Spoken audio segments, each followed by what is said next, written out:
नमस्कार, स्वागत है आपका कमोडिटी फटाफट में, जहां हम आपके कमोडिटी से जुड़े हुए तमाम सवालों के जवाब देते हैं। आज कमोडिटी फटाफट में हमारे साथ खास एक मेहमान हैं, जीजेसी के चेयरमैन हैं राजेश रोकड़े साहब। शुक्रिया राजेश जी, और सबसे पहले आपको बहुत बहुत बधाई। चेयरमैन बनने के बाद पहली बार आप हमारे साथ जुड़ रहे हैं, और सबसे पहले बधाई के साथ साथ मैं आप लोगों की तैयारी क्या है, पॉलिसी लेवल पे आप लोग क्या बड़े फैसले लेने वाले हैं इस नए कार्यकाल में, क्या तैयारी है सर? शुक्रिया विश्व मोहन जी, धन्यवाद। आपने मुझे शुभकामनाएं दी। और मीडिया सही में एक बहुत मजबूत चीज होती है, जिससे कि हम लोग हमारी बात प्रखरता से रख सकते हैं। उसके लिए आपने समय दिया, उसके लिए भी धन्यवाद। बिल्कुल, जीएसटी का इशू हमारे लिए ऑलवेज काफी पेनफुल है अभी भी, क्योंकि जब जीएसटी लागू किया गया था तब ये कहा गया था रेवेन्यू इक्विवेलेंट रेशियो और रेवेन्यू न्यूट्रल रेशियो में देख के इसको फिर से एक बार चेक किया जाएगा और बताया जाएगा कि ये सही है 3% और नॉट, क्योंकि 3% काफी ज्यादा होता है। जब जीएसटी लागू हुआ था तब के रेट गोल्ड के और अभी के रेट में करीब 3 गुना का फर्क आ गया है। तो ये जो रेट के वजह से जीएसटी एक बहुत बड़ा मुद्दा बन गया है।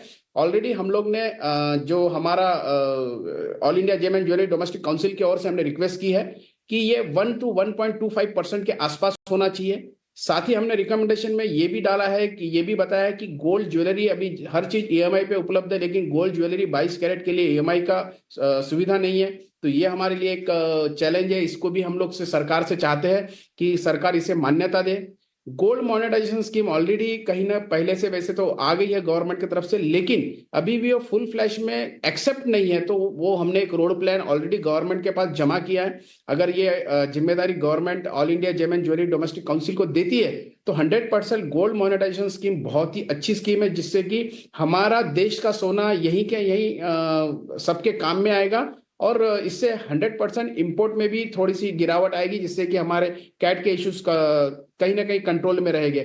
जीएसटी रिफंड को लेके हमारी तकलीफ है। जीएसटी का सिंप्लीफिकेशन में हमें हमें बहुत सारे प्रॉब्लम्स है। आज के तारीख में लैब ग्रोन जो एक हमारे प्रधानमंत्री भी उसे प्रमोट करते हैं, सभी लोग प्रमोट करते हैं, उसके लिए जीएसटी का उसमें थोड़ा सा एक जिसको कहेंगे डिस्काउंटेड जीएसटी होना चाहिए, क्योंकि उसको प्रोत्साहित करना है हमको आगे आने वाले दिनों में।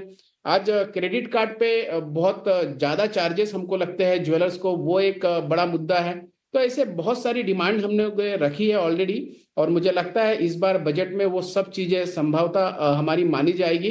क्योंकि इसके पहले भी जब कस्टम ड्यूटी 15% थी, तब भी हमने रिक्वेस्ट की थी कि कस्टम बात सरकार ने मानी, और शायद अभी इसी वजह से पूरी तरह से स्मगलिंग भारत में बंद हो गई है। तो ये एक अच्छे रिजल्ट का एक सिनेरियो बनते जा रहा है।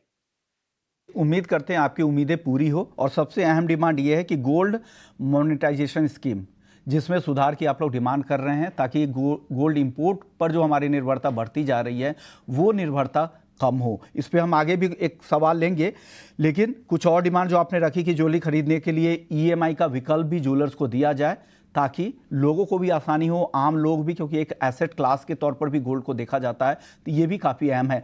राजेश जी, हालांकि जीएसटी बजट के बाहर का मुद्दा है, जीएसटी काउंसिल उसको डिसाइड करती है, लेकिन आपने अपनी डिमांड रखी है, कोई बात नहीं है। अब मेरा एक सवाल होगा कि बढ़ते इंपोर्ट बिल ने सरकार की चिंता बना रखी है। हालांकि अब जो नंबर आए हैं, जो उसमें सरकार ने डाउनवर्ड रिवाइज कर दिया है, कुछ कैलकुलेशन की दिक्कतों की वजह से सरकार ने इंपोर्ट नंबर जो जारी किए थे नवंबर में, उस दौरान वो काफ़ी दिक्कत हुई, तो जुलाई से नवंबर तक के आंकड़ों को उन्होंने रिवाइज किया है।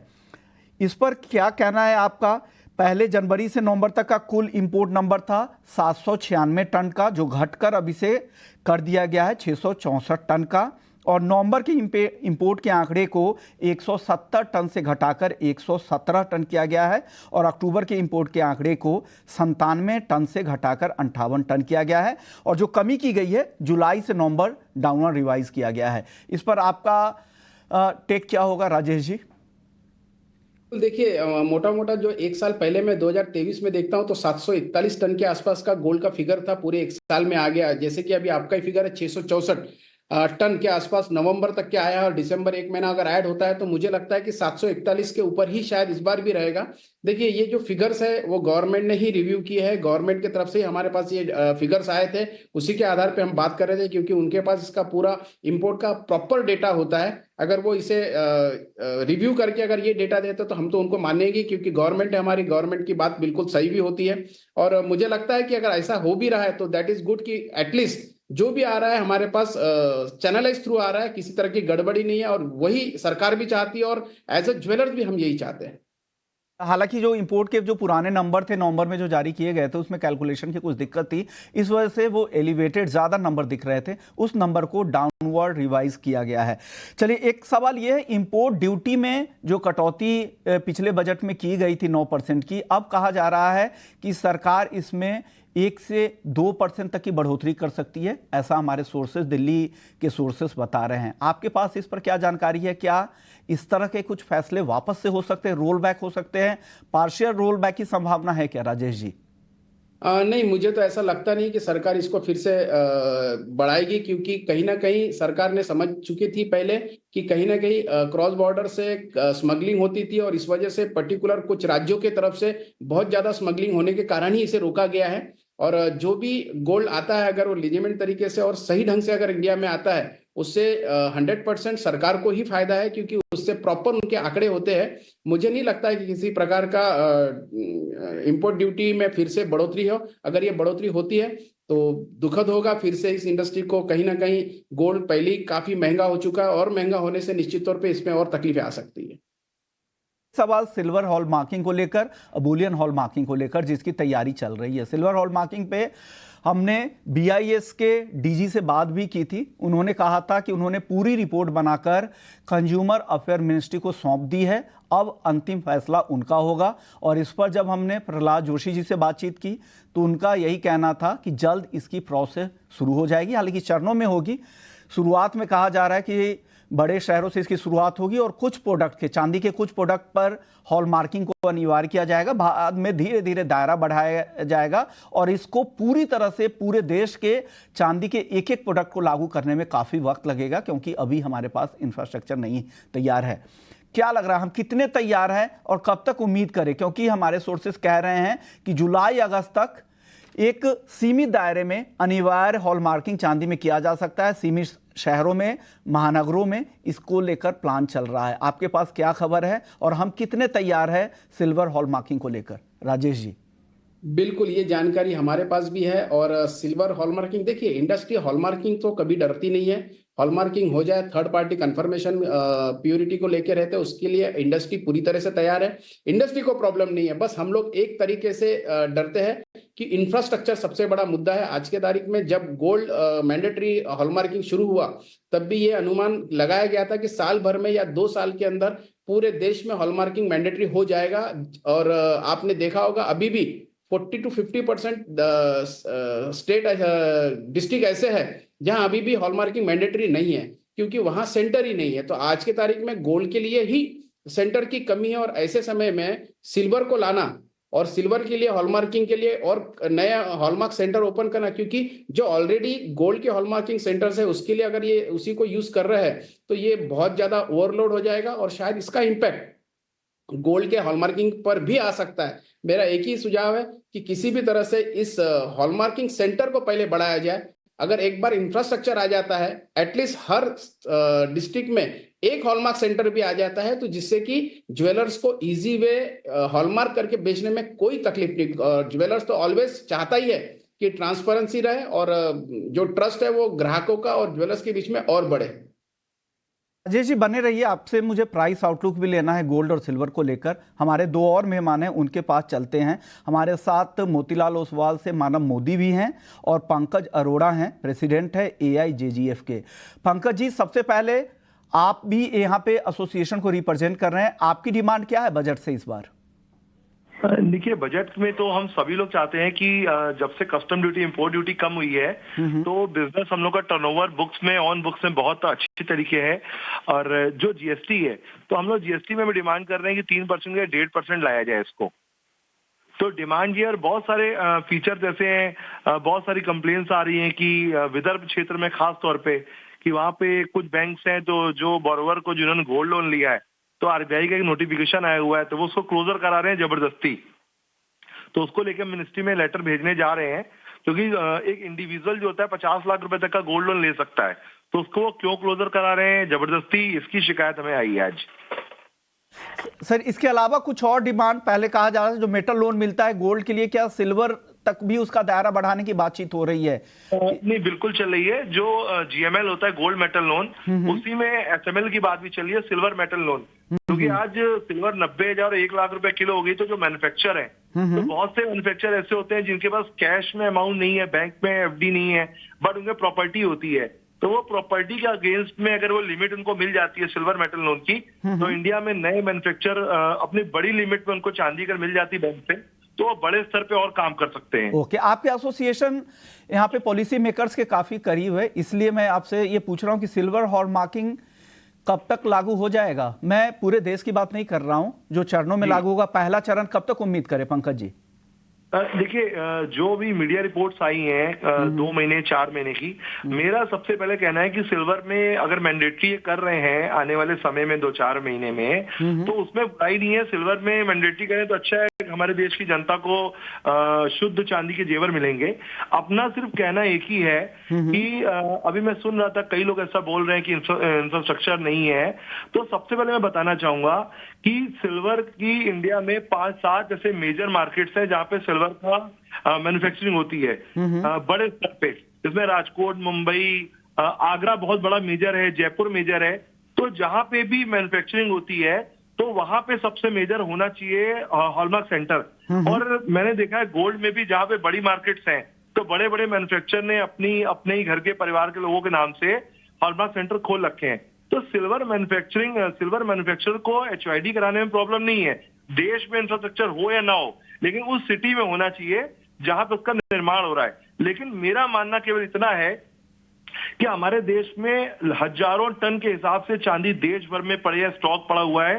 उस स्टॉक को खाली करना, क्योंकि उसकी प्योरिटी 30% से लेके 50%, 70% सब तरीके की है। तो मेरा कहना यह है कि वो जो पुराना स्टैंडर्ड का सामान है उसको बेचने के लिए सरकार को कम से कम 2 से 3 साल का समय देना चाहिए। और अगर वो चरणबद्ध तरीके से सिल्वर पे लागू करते हैं तो उसमें कोई बुराई नहीं है और इंफ्रास्ट्रक्चर का कोई ऐसा मुद्दा नहीं है, क्योंकि वो निर्माण वाले शहर में होना चाहिए। ओके, तो सबसे बड़ा बॉटलनेक ये है जो पुराने चांदी है जो काफी कम कैरेट वाली है उसको निकालना, फिर उसको पूरी तरह से सिस्टम में लाना प्योरिटी के हिसाब से, वो बड़ी दिक्कत होगी। जिस तरीके सरकार ने गोल्ड में भी करीब 1 साल 1.5 साल का टाइम दिया था, तो क्योंकि गोल्ड की कैपेसिटी कम है, 800 टन गोल्ड आता है, पर सिल्वर का तो कोई जोड़ ही नहीं है। सिल्वर तो गांव देहात से लेकर हर जगह पे टनों के हिसाब से है। बिल्कुल, खाली करने में मुझे लगता है कम से कम गिरी हालत में 2-3 साल का समय सरकार को देना चाहिए। ओके, सही बात है। आपको राजेश जी कितना लगता है, कितना वक्त और मिलना चाहिए? छोटा जवाब दीजिएगा राजेश जी एक। बिल्कुल, मैं भी समझता हूं कि कम से कम 2 साल का समय देना चाहिए, क्योंकि टनों के हिसाब से सिल्वर है। और बिल्कुल देखिए, प्यूरिटी तो अलग अलग है, 50% से लेकर तो 99% तक की प्यूरिटी अलग अलग आती है। जैसे गोल्ड में कैरेटेज होते हैं वैसे होता है, लेकिन अगर उसको फिर से एचओआईडी करा के बेचना है तो 100%, या हॉलमार्किंग करके बेचना है तो 100% उसमें समय लगने वाला है। जैसे कि मैंने पहले भी कहा, इंफ्रास्ट्रक्चर हमारे लिए बहुत बड़ा मुद्दा है। और जिस तरीके से अगर सिर्फ मैन्युफैक्चरिंग वाले एरिया में ही अगर हॉलमार्क सेंटर रहेंगे तो जो पुरानी चांदी जो छोटे कस्बों में है, छोटे ज्वेलर्स के पास है, या छोटे शहरों में, उनको वहां से फिर से वो बड़े शहरों में भेजना, वो कहीं ना कहीं लॉजिस्टिक के लिए तकलीफदायक है। मेरा एक ही सुझाव रहेगा कि ज्यादा से ज्यादा, जब तक के एटलीस्ट एक सेंटर किसी डिस्ट्रिक्ट में नहीं आ जाता है, जल्दबाजी में कोई भी निर्णय लेना इस इंडस्ट्री को कियोस्क में डाल सकता है। और जब भी आपने एक बुलियन को लेके भी एक प्रश्न पूछा था, बुलियन के लिए देखिए, ट्रांसपेरेंसी के लिए कोई ज्वेलर्स पीछे नहीं हटता है। ट्रांसपेरेंसी के लिए ऑलवेज वो रेडी रहता है। वो तो अपने बिल पे ये तक के लिख के देता है कि मैं इसको वापस कितने में लूंगा, तो ऑलवेज ट्रांसपेरेंसी इज देयर। लेकिन कोई भी चीज अगर इंप्लीमेंट की जा रही है तो पूरी इंडस्ट्री को इसमें सपोर्ट में लेना चाहिए, इसमें सहयोग में लेना चाहिए। एक सवाल पंकज जी आपसे मैं ये जानना चाह रहा हूं कि इंपोर्ट ड्यूटी में वापस से 2% तक की बढ़ोतरी की चर्चा हो रही है, क्या ये इसमें सच्चाई है? बजट में लग रहा है आपको वापस से रोल बैक हो सकता है, पार्शियल रोल बैक? देखिए, हम लोग बिल्कुल भी ऐसा नहीं मान रहे हैं कि ड्यूटी बढ़ेगी। ये खबरें जिन्होंने भी कहा है बढ़ेगी, ऐसा बिल्कुल नहीं लगता है। कि अगर गवर्नमेंट को ड्यूटी बढ़ानी होती तो पहले तक कम नहीं करते। है ना। और रही बात जो अभी डेटा है, जो डेटा की वजह से मार्केट में कंफ्यूजन फैला, तो डेटा भी सुनने का आ गया, डेटा भी करेक्ट होके आ गया है। तो जब बात है। डेटा करेक्ट हो गया है, गवर्नमेंट ने अगर डेटा को मान लीजिए सही कर लिया है, तो जो चर्चाएं थी मुझे लगता है चर्चाएं खत्म हो जानी चाहिए अपने आप। ओके, आप दोनों मेहमान बने रहें। हमारे साथ मानव मोदी भी हैं, वो 2025 की रिसर्च रिपोर्ट के साथ हमारे साथ मौजूद है। मानव जी, 2025 की काफी इंटरेस्टिंग आपकी रिपोर्ट है, आप खुद बताएं, मैंने पढ़ा था, काफी बड़ी रिपोर्ट थी। क्या लग रहा है, कहां पे सोना खरीदना चाहिए 2025 में? फिर बाद में मैं चांदी पर भी आऊंगा आपके पास। जी बिल्कुल विश्वनाथ जी नमस्ते। बाकी सबको भी मेरे ख्याल से 2025 बहुत ज़्यादा वॉलेटाइल इफ्स एंड बट्स का माहौल रहेगा। अब तक प्रेसिडेंट ट्रम्प की बारी आई नहीं है, वो चेयर पे आए नहीं है, उसके शुरुआत से ही हम वॉलेटिलिटी देख रहे हैं मार्केट में। तो मेरे ख्याल से काफ़ी ज़्यादा चीज़ें हमें देखनी होगी। इंटरेस्ट रेट के भी दर बहुत ज़्यादा इंपॉर्टेंट होंगे। आज जैसे जॉब्स नंबर है ये हफ्ते में, पूरे साल में इंटरेस्ट रेट का एक्सपेक्टेशन जैसे जैसे बदलेगा, जियोपॉलिटिकल टेंशन जैसे जैसे चेंज होगी और ट्रम्प की पॉलिसीज कैसी आएंगी, उसके हिसाब से ही डॉलर इंडेक्स, सोना चांदी और बाकी कमोडिटीज पे मेरे ख्याल से वो असर देखने मिल सकता है। तो मेरे ख्याल से इनिशियल हमने क्वार्टरली बेसिस पे सोने चांदी को एक ब्रेकअप दिया है। अगर सोने की बात कर ले तो सोना पहले क्वार्टर में हमें लग रहा है कि शायद थोड़ी गिरावट आ सकती है। मेरे ख्याल से 73-72,000 तक की एक गिरावट हमें सोने में आती हुई दिख सकती है। तो वो जो रेंज होगा बहुत अच्छा होगा रेंज बाइंग इनिशिएट करने के लिए, क्योंकि फर्स्ट हाफ हमारा ये मानना है कि 2025 का पहला हाफ थोड़ा लैकलस्टर रहेगा, बाइंग की उम्मीद देगा, लेकिन कहीं ना कहीं वो एक लैकलस्टर सेंटिमेंट बना के रख सकता है। सेकेंड हाफ जो होगा Q3 और Q4, वो सोने के लिए काफी बेहतर साबित हो सकता है। Definitely on the higher front दिसंबर 2025 के हिसाब से 83-84,000 तक की एक चाल दिख सकती है। इमीडिएट बेसिस पे 81,000 के आसपास का एक लेवल दिखता है जो 2025 में आना चाहिए। कॉमेक्स की बात करें तो $2850-2900 का जो रेंज है वो एक पॉसिबल रेंज है, जहां पे माफ कीजिएगा $2950 $2900 के आसपास का जो रेंज है वो मेरे ख्याल से अच्छा रेंज है, टारगेट जोन 2025 के लिए, जिस हिसाब के वेरिएबल्स सिनेरियो। तो समरी में बाय ऑन डिप्स की स्ट्रैटेजी मेंटेन होनी चाहिए, लेकिन नीचे में मौका बिल्कुल मिलेगा, तो उस हिसाब से ट्रेडिंग पैटर्न होनी चाहिए। तो 71,500 से 72,500 के बीच सोना खरीदे, ये इन्वेस्टमेंट के लिए पूरे साल के लिए ये व्यू है। और ऊपर में 84,000 रुपए तक 2025 में सोना जा सकता है, और कॉमेक्स पर सोना $2900 तक जा सकता है। लेकिन उससे पहले आपको करेक्शन भी दिखेगा, उस करेक्शन का वेट करें अगर आप लंबी अवधि के निवेशक है तो। आप बताइए पंकज जी, 2025 के लिए आपका आउटलुक क्या है गोल्ड का? विश्वन जी, मेरा अपना कहना ये है कि जब तक गोल्ड $2720 के ऊपर सस्टेन नहीं करता है, तब तक मैं ईयरली 2025 के हिसाब से मैं $2400 का एक्सपेक्ट कर रहा हूं।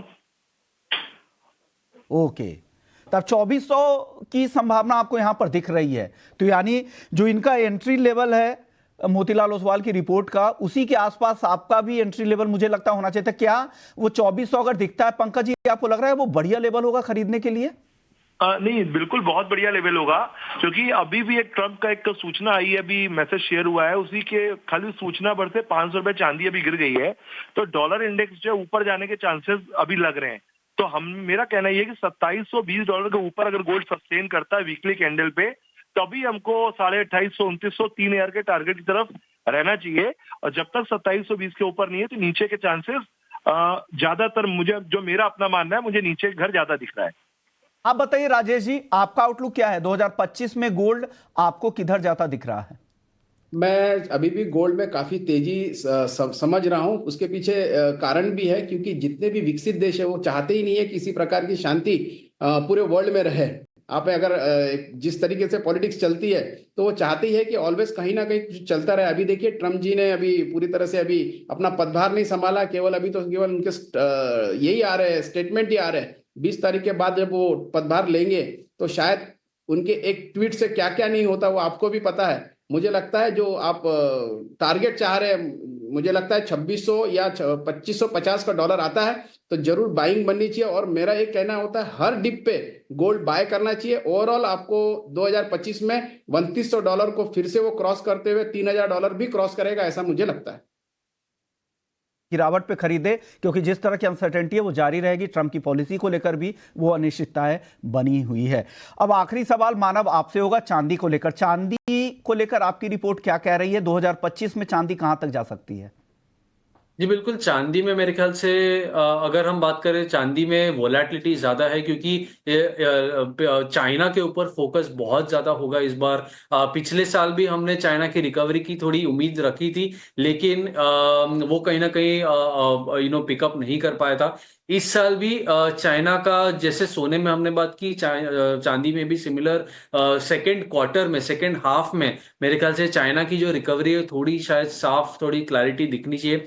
पहला क्वार्टर सेम टू गोल्ड मेरे ख्याल से थोड़ी गिरावट आनी चाहिए। 86-85,000 के आसपास का एक गिरावट हम देख सकते हैं, एक उम्मीद रख सकते हैं। परचेजिंग प्राइस जो होगा 83-85,000 के बीच में होगा, वो बहुत सही लेवल होगा चांदी में निवेश करने के लिए एक लॉन्ग टर्म के हिसाब से। डेफिनेटली 2025 के हिसाब से अगर हम टारगेट देखें तो 1,10,000 तक का टारगेट हम एक्सपेक्ट कर सकते हैं चांदी में एक लॉन्ग टर्म के हिसाब से। अगर हमें डेवलपमेंट दिखती है इंटरेस्ट रेट में, जियोपॉलिटिकल टेंशन में और चाइना की रिकवरी में, तो मेरे ख्याल से चांदी की जो पेस है वो बहुत ज्यादा होगी। शायद वो गोल्ड के जो गेन्स है उसको मैच करे या गोल्ड को आउट परफॉर्म भी कर सकता है। चांदी खरीदने के लिए 83 से 85 हजार का लेवल मानव को लगता है कि काफी अच्छा है। 1,10,000 रुपए तक चांदी इस साल 2025 में जा सकती है। शुक्रिया मानव आपका, राजेश जी आपका, पंकज जी आपका। आप लोगों ने वक्त निकाला, हमारे दर्शकों को गाइड किया, गाइडेंस दिया, और साथ ही पॉलिसी लेवल पे क्या कुछ होने वाला है इसको लेकर भी आप लोगों की क्या डिमांड है, आप लोगों ने अपनी डिमांड रखी। इस खास पेशकश को यही समेटते हैं। बाकी खबरों के लिए आप बने रहिए हमारे साथ।